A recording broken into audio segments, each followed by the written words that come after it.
Pasang Driveshaft. Mesin baru Mesin baru. Okey.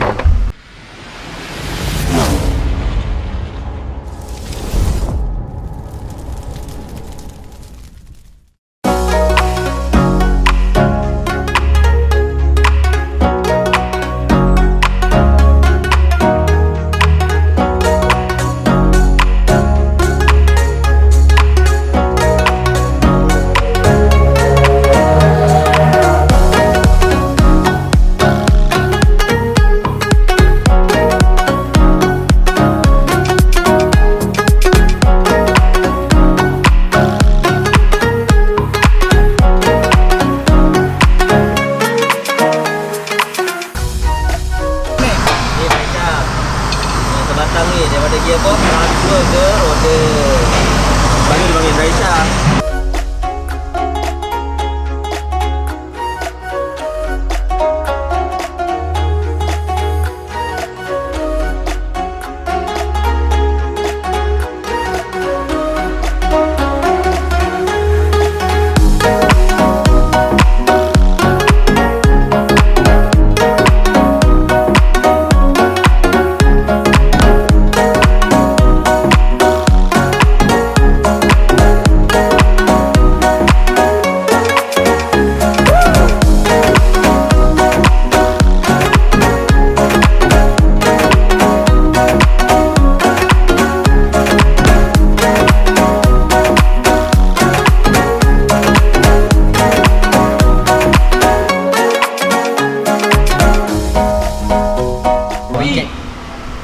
Kan ni pasang apa? Pasang Driveshaft. Mesin baru Mesin baru. Okey. Dia sikit. Bocor dah. Ni. Ni ada. Ni. Ni Driveshaft baru.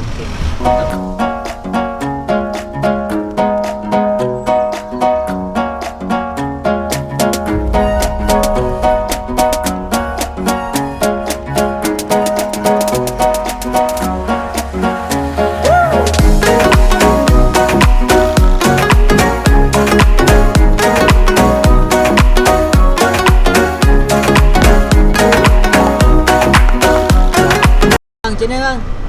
Macam apa? Baru nak test? Test dulu Belum tahu lagi keputusan.